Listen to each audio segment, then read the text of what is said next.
Hi guys! Welcome to our video on how to book a cruise. We're making this video just because when you book a cruise, the price that you will see at the start is not the price that you pay.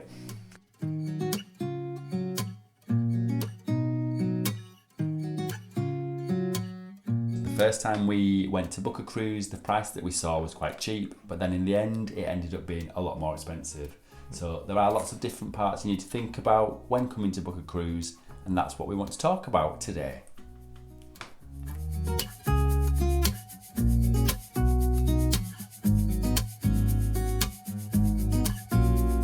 So the first thing that you will see price-wise is a cabin type, and the normal cheapest cabin is the interior cabin. So these are really good price deals, always really low priced, and generally speaking it's not going to be the price that you'll pay. Most cruise lines will bank on the fact that you won't want an inside cabin and that you'll probably want to pay to upgrade to at least an outside cabin or maybe a balcony. Yeah, so most of the cruise line will have a few other cabin type. For example, the ocean view. This is basically the same interior cabin with like a round window. Yeah. Overlooking the ocean. Yeah, I mean it's a good size window. Yeah. But it's just so you can see daylight really more than anything. Yeah, I guess if you don't want to feel like you're in a coffin, like trapped inside four walls without nothing, so you can always get You make the it sound ocean view. awful. Well, if you feel like you don't want to. But yeah, actually we've been cruising with interior cabin like most of the time. I think 50% of our cruises we were in an inside cabin, and it's perfectly fine, it's perfectly okay, right? Because you're not in the cabin very often. You spend most of your day out on the ship or out on the shore. So the only time you're ever in your cabin is when you're sleeping at night time. So yeah, and then the next we do get the cheap prices on the interior cabin because we're quite happy in them. But most people I think would want something more. So that's your first cost, cabin type. If you're going to go for ocean view, it's going to add like MSC, which we've used before. I think it's about an extra £50 per person. Yeah. And then for a balcony, it could be £100 or more per person. Yeah. That's for the whole trip though. And yeah, so there's a lot of other cabin type to choose, but yeah, this is one of the things to factor in when you book the cruise. What kind of cabin type that you want to be in. So the second cost you need to think about is gratuities. This is something that is quite unique to the cruise lines. Yeah. It's not something you'll see on a normal holiday. Some cruise lines that go from the UK or that book on British sites will include gratuities, so you actually won't pay any extra. It'll be included in your base fare. These lines are I think P&O do it, Celebrity, Virgin, MSC, Princess don't, I don't Princess think. don't, yeah. Sometimes if it's a cruise aimed at a British market or even a European market, they seem to now include the gratuities. But if it's aimed at an American market or it's a more traditional style of cruising, then your gratuities will be extra. Now, if they're extra, you're looking at around $14, $15 per person per day. Yeah. So on a 7-night cruise, that's going to add up quite a lot. So that's seven per times person. That. Yeah. Basically, when I first looking into booking a cruise, the cruise lines that goes from the US, they price themselves quite cheap, and it kind of deceiving because yes, the price is cheap, but it is not including the gratuity, so you will have to pay for that on top of it. So your base fare on some websites with some cruise lines is going to seem higher, but actually it's just probably including the gratuities. Yeah. So like the examples there of the lines that don't include the gratuities, I just worked it out. So in pounds, it's about £150 extra for two of us for a week, or if you're in US dollars because you lived in the US or you worked in dollars, it's $200 US. Yeah. So yeah, it's it's quite a big chunk of yeah. additional money that you will need to prepare when you book a cruise. And I think you can actually take the gratuities off, but nobody does because the staff work so hard, and it's just part of the cruising experiences that the staff have that as a part of their wage almost, and we really should be giving it, I think. So yeah, that's extra cost number 2. Gratuity. So your big extra cost on top of the cruise base fare is drinks, and this can add almost double the price depending on the line and depending on how much you drink. Yeah, how much you drink and how much you want to drink. What type of a drinker are you?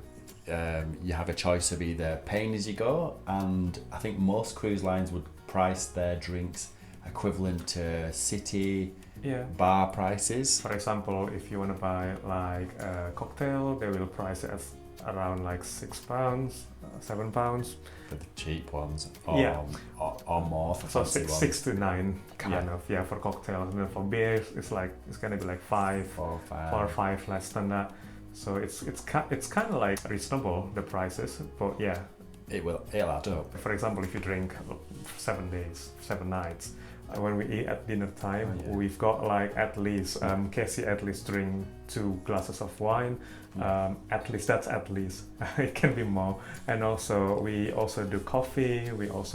I also use my drink package to buy juices and stuff like that multiple times. So without knowing, you'll be drinking quite a lot during the day, and you'll end up like paying quite a lot as well. There's various calculators on the internet that you can use. I use one from Cruise Mummy, and that you can put in your typical drinks that you would want to drink, and it will tell you whether you're going to benefit from a drinks package or not. It's difficult for us sometimes because you don't drink alcoholic drinks, whereas I do. And what they do is, if you choose to have a drinks package, which I might do, they make us both have to have it so that I don't buy drinks for him. Because we are in the same cabin. Yeah, because we're in the same cabins. However, we've so far always had some kind of deal on a drinks package, and that has added a cost on for us, but not as much as buying the full drinks package. For example, when we went on our last cruise with Casey's mom and dad, the drink package that we got, it was Premium Plus with MSC, and originally it can cost us up to £400 per person for the whole trip, but we got it only by adding £77 per person. It was like £11. I just remember it was £11 per person per day. So that was a very good deal for us. So we didn't plan to have a drink package, but since we've seen this deal, we just couldn't resist. So I guess you look at the line and you figure out what deals they have, and then if they don't have any deals, I mean, we've not come across this yet. If they have no deals whatsoever, then you have to work out whether it's better to pay as you go with your drinks or pay for a drinks package. Yeah, I think it's quite complicated as well, because the cruise lines, they don't usually provide you with the price up front. So you won't be able to see how much you will need to pay before you book it. Once you book it, they will have this managed check-in page where you can add on to your bookings, and this is including the drinks, and then you'll be able to see how expensive the drink package is. That was also quite a surprise to us at first, but as we say, that we've always got like a good deal. Cruise Mummy as well, they have all the data about how much the drink package currently is for most of the cruise lines. So I think it's a good thing for you when you want to book a cruise. You go to try to research first how much is the drink package, for example, in Royal Caribbean, in NCL, and add that into your considerations. So the last of your big extra costs that probably are standard extras is Wi-Fi. So not everybody chooses to have Wi-Fi, but it can add on quite a lot. Good thing is that you are not forced to have Wi-Fi for both if only one of you want to have it. In most of our cruises, it was only me who bought the Wi-Fi package. Casey never, when it's not in the deal. So the reason I don't get the Wi-Fi is because if you're going on a cruise, and you go into lots of destinations, especially in Europe, you can roam for free. So only the days, like it's the night time when you set off, you're at sea overnight. Well, I don't have service then, and then the next day you're in another port, so you can just turn your phone on and connect to the local network in the port. So, but if you're like me, you're always FOMO. I buy Wi-Fi packages. It can range up to like 70 something pound for 7 nights cruise. At least it was in MSC. but I think most of other cruise lines will also price their Wi-Fi the same. They also have like different packages for Wi-Fi. For example, in MSC, I think it's called Browse package. It is the cheapest one, but the way they do it is that with this cheapest package, you can text, you can browse, you can do emails, you can't post in social media. One of the reasons why I want the Wi-Fi is so that I can post to social media, so I couldn't use this package. The next package is the browse and stream, so you can also watch Netflix, watch movie, watch YouTube, and also post in social media. I think most of the cruise line that I've seen, they kind of play around similar way. So maybe that's one thing to consider as well. It's too expensive for me. I won't pay those prices. Yeah, so that's an added cost that can add quite a lot on if you really need it. But I think for most people, when they think about it, do you really need to have the internet? Probably not, but yeah, it's definitely there if you want it. Yeah, so it's a personal choice. Personal choice, yeah. Whereas I think the costs that we've talked about before are less of a personal choice; they're more required costs. Yeah. So the additional costs that you'll pay on top of all the ones we've talked about are much more optional, but we tend to always have some of these costs on every cruise. So the first one is excursions. So if you're doing somewhere that you really want to go, like my mum really likes the Thule houses in Bari, and the only way to go there from the cruise would be to take an excursion, because I guess maybe you could take a taxi from the port, but just it was a little too far to comfortably do it on your own. So some things you'll have to pay for an excursion, and some of the excursions are quite expensive. You're looking at £50 to £100 per person for each excursion. If you want to do it on your own, you can do. We've done that many times. In a way, you know, you're adding that onto your cost, but it's quite difficult to determine that cost until you're in each place, because you don't just know maybe what you're going to do, how you're going to get from A to B. Those costs can vary depending. Yeah, and it's quite a hassle as well to find out how to be in certain ports. So if you want certainty, if you want a guarantee that you will not miss the all aboard time on a cruise, go on excursion. I guess they are one of the good ways, one of the best ways to explore the town, the places that you've never been, that you've never known before, because the excursions are usually they are like quite interesting. The places that they do, the places that they go to, So So that's a cost to think about. And then the next cost is photos. So all over the ship, you've got our lovely photographer friends who stop you for a little picture when you rest up at night time and make the pose and look like a buffoon. Some of the photos are good that you can actually take home. Some of them are good to laugh at. We were always intrigued to buy them. The ones that are you were, I was just because they're, you know, good for a laugh and to show around to people that we actually did those kind of things. So in MSC there were €20 per photo. You can also get like a package, for example, for 3, instead of paying €60, you pay €45.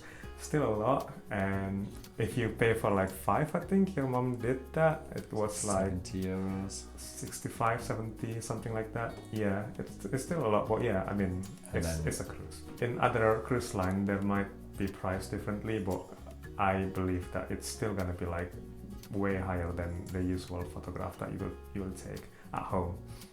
And if you buy the photo package in advance, they also usually give you like promotion, like 20% off, 15% off, for example. So it is something to think about when you book a cruise, whether you want this or not. Yeah. I don't, but hey, well, but then we've got a photo from every cruise we've been on, so exactly. Someone obviously does like them. Next one is. So the next thing that you might want to pay for is optional tips. So this is over and above the mandatory gratuities. Yeah. So you have waiters that serve you every day on some cruise lines. I mean, others it's freedom. Or you might have a particular bartender who always is really good, always gets to know Your room attendant obviously looks after you multiple times a day, sorting your room out. We always make a mess. I don't know what. Literally, we'll walk in and we'll have had breakfast, we'll have made the room amazing, and then for some reason he's back in bed and stuff's everywhere, towels everywhere. So they definitely earn their extra tip from us. If you are staying in a hotel or in a resort, they will only clean your room like at least once a day or even less than that. But in cruise lines, they fix the room at breakfast time, and also they do that again when we eat dinner at night. So, but yeah, it's again, it's a personal choice. Yeah, but it's something that we always have in mind and set aside when we are on a cruise. It is. So we've already talked about some of the deals that you might get for drinks packages, but also there are other deals which cruise lines offer to package different elements together. Yeah. And that is going to change your fare, usually in a good way. Yeah, so basically I think what you need to do at first when you want to book a cruise is scour for deals. Like in each of the cruise lines websites, they usually put that in a big banner in their website saying this is a deal, or they will always have like a deal section on the menu. So go there and see what's there, and then consider if you are eligible for that. Or even the travel agents do that, don't they? Like the cruise agents will have like banners, like you'll search for the destination you want, and then it'll bring up the cruises that go there. Yeah. And in a little banner, it'll say something like, you know, gratuities included, or free drinks, or such and such a fare includes this, and this. So you just look at things like that, and it'll tell you quite clearly. Yeah. So the best thing to do is make a spreadsheet and compare all the lines going to the place you want to go, see what's included, what isn't included, break it down, and then you'll come up with your total true comparative price. And we will give you an example of how we do it. And we're going to do it for a Greek island cruise. So I hope you found our video useful and it wasn't too rambling. Hopefully the edited version is much clearer for you, and I definitely think we would have benefited from this video when we were first booking a cruise. Yeah. So hopefully you will benefit from ours. Yes, hopefully that will happen. Did I not give you enough time to speak? I don't have enough time to think. So, well, yeah, we are at the end of the video. Thank you very much for watching. And I feel as though we've made enough videos now to say like and subscribe. And if you have any other videos, any other topics about cruises that you want to know, write us in the comment. We'll make them for you if we can. When we can. Until next time, we will see you soon. Bye. Bye for now.